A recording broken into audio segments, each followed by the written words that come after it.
Bienvenidos al podcast de PGP Abogados. En el episodio de hoy nos acompaña Claudia Mora Uzcategui, socia de nuestra área de energías renovables y no renovables. Con ella vamos a hablar acerca de un tema que ha tenido bastante auge en los últimos años, el hidrógeno. Abordaremos sus desafíos regulatorios, los tipos de hidrógeno que hay, entre otros. Pero bueno, Claudia, primero darte la bienvenida a este espacio. De verdad que nos complace muchísimo tenerte acá con nosotros.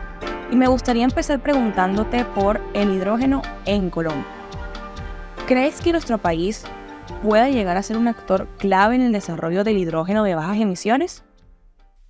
Bueno, pues precisamente Colombia es un país estratégico porque contamos con una posición geográfica ideal y contamos con los recursos naturales requeridos para ser un país productor de hidrógeno. Debido a nuestra posición geográfica, que goza de una estructura portuaria diversa, esto nos facilitaría el transporte y la exportación del hidrógeno tanto a nivel internacional como a nivel nacional, pudiendo llegar a ser un proveedor con un rol relevante en el mundo. Sin embargo, existen unos retos actuales, no solo para Colombia, para todos los países consistentes en el costo de producir hidrógeno. Adicionalmente, necesitamos contar con esas energías renovables que nos permitan poder tener un hidrógeno bajo en emisiones. Y también tenemos unos retos importantes como son los retos ambientales y sociales, consultas previas, licencias ambientales, articulación con las diferentes entidades públicas en las regiones. Económicos, precisamente el producir hidrógeno tiene un costo alto, pero la ventaja que nos puede dar el hidrógeno es que es una alternativa, es como un vector para poder almacenar la energía renovable para un uso posterior. Su transporte es factible y sus beneficios para descarbonizar sectores como el sector de transporte evidencian su valor. Por ejemplo, para que podamos tener un hidrógeno libre de emisiones, estaríamos hablando del hidrógeno verde, tenemos que partir principalmente de la electrólisis con fuentes no convencionales de energía renovables. Puede hacerse también a partir de la energía solar, eólica, a partir del gas natural con captura de carbono, pero principalmente sería de la electrólisis. Entendiéndose que pese al costo de producción es muy alto, también es que tenemos ese reto con el almacenamiento y el transporte del hidrógeno. Estos son temas que actualmente en el mundo están en una etapa inicial. Ya vemos cómo hay algunos países que van posicionándose. En Colombia hemos venido avanzando, Ecopetrol, Promigas ya tienen proyectos, tienen algunos vehículos de hidrógeno. Sin embargo, todavía estamos en un escenario muy incipiente. Con relación a temas logísticos, hay que también fortalecer la construcción de la infraestructura adecuada que nos permita poderlo almacenar, transportar y distribuir, así como también identificar y definir cuáles serían los puertos que nos podrían servir para este fin. Esto es clave a la hora de poder establecer una matriz económica que nos pueda revelar los costos del hidrógeno y la industria asociada al mismo. Bueno, y ahora que mencionas el hidrógeno verde, yo tengo entendido que existen diferentes tipos de hidrógeno y que cada uno, digamos, que cuenta con ciertas características puntuales. Háblanos un poquito acerca de ello. Primero, pues el hidrógeno es el elemento más abundante que hay en la naturaleza y hace parte de todo lo que conocemos. Es un gas combustible que al usarse no produce emisiones de carbono. Por eso se considera un gas más ligero, un gas limpio, está presente en la naturaleza y por eso podría ser como este recurso energético ideal en una transición. Sin embargo, cuando hablamos de los colores, y me parece muy apropiada tu pregunta, digamos que esto no está tan generalizado aún a nivel internacional, pero sí facilita entender las diferentes clases digamos que las diferentes fuentes para obtener hidrógeno. Eso es lo que nos permite estos colores poderlo identificar. Primero tenemos el hidrógeno verde, que es el hidrógeno producido a partir de fuentes no convencionales de energías renovables, tales como la biomasa, los pequeños aprovechamientos hidroeléctricos, la eólica, solar, maremotriz, entre otros. Es el producido por electrólisis. Este es como el hidrógeno ideal, el que le está apuntando el mundo, es como el ideal para llegar a esa transición energética. Como te decía, cuando hablamos de vector, es porque precisamente vemos como las energías renovables hoy en día no pueden almacenarse, no pueden transportarse, y su uso, por ejemplo, en los proyectos fotovoltaicos, viene a ser un uso que es permitido durante el día, pero durante la noche no la podemos utilizar.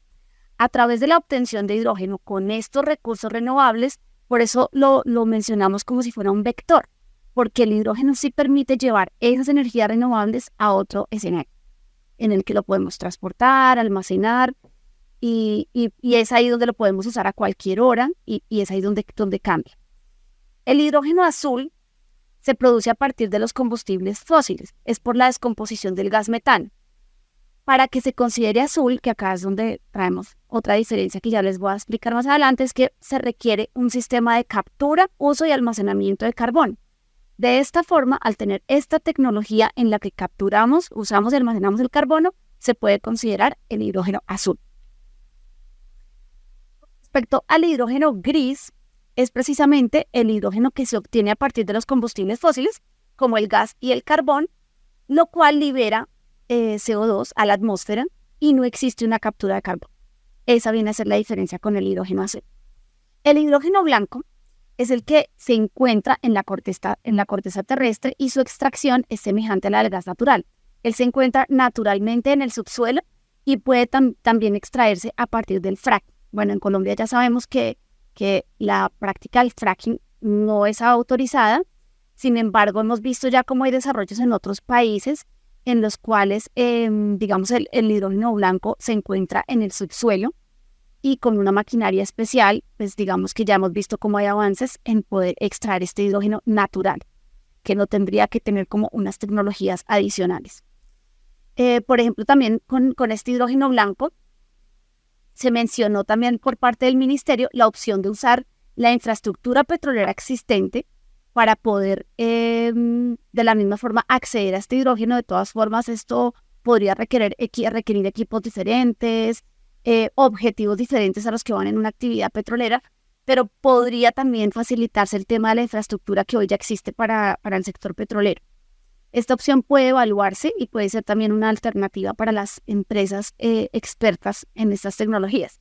Sin embargo, actualmente los que se consideran como energía renovable sería únicamente el hidrógeno verde, ya que el blanco todavía tiene unas posiciones variadas con respecto a su clasificación. Bueno, con esta explicación que nos das, me surge la duda de cuáles son esos desafíos regulatorios en los que el hidrógeno se enfrenta. Bueno, Colombia cuenta con unos avances importantes en materia regulatoria, como son habernos acogido al Acuerdo de París de 2015, la hoja de ruta del hidrógeno del gobierno anterior, la Ley 2099 de 2021, que modificó la Ley 1715 de 2014, por la cual se desarrollaban todos los temas relacionados con las fuentes no convencionales de energía renovables y los incentivos a nivel tributario que se otorgaban a los proyectos desarrollados con este tipo de energías.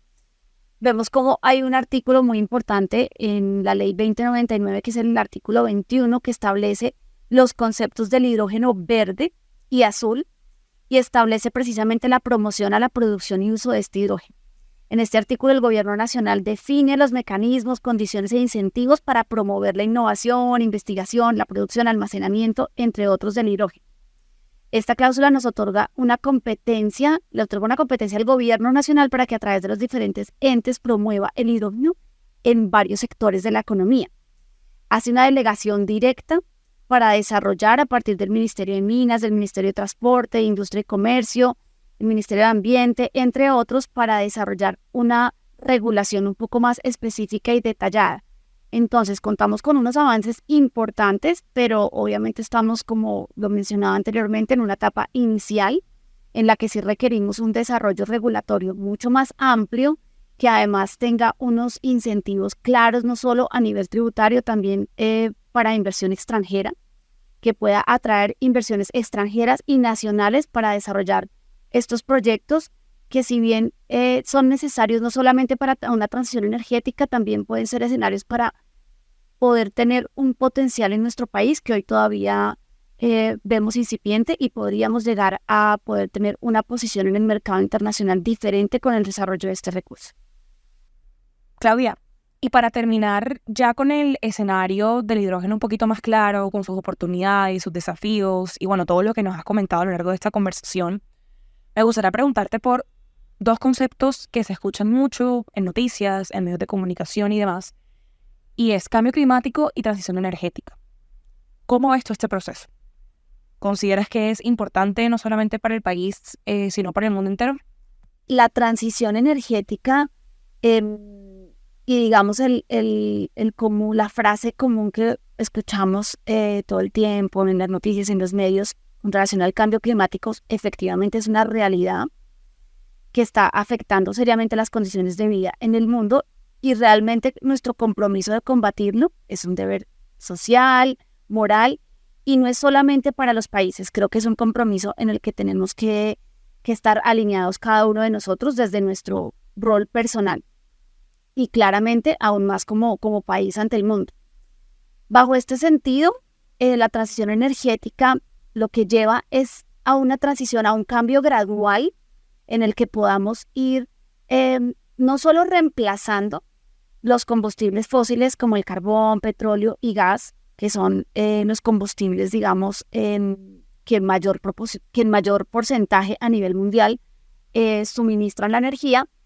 También tenemos que analizar esa diversificación de la matriz energética que permita que haya un equilibrio en el que no dependamos en un 80-90% de las energías que nos suministran los combustibles fósiles.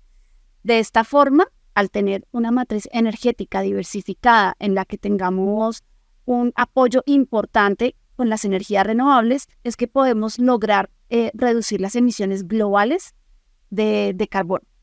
Por esto en el mundo vemos una necesidad importante de diversificar las materias energéticas. En todo caso, considero que cada país tiene unas necesidades importantes, una identidad propia, en lo que no podemos en nuestro país, con nuestras condiciones geográficas, con nuestra realidad económica y social, no podemos imitar un patrón o una transición que adopte un país europeo, un país nórdico, porque tenemos condiciones completamente diferentes.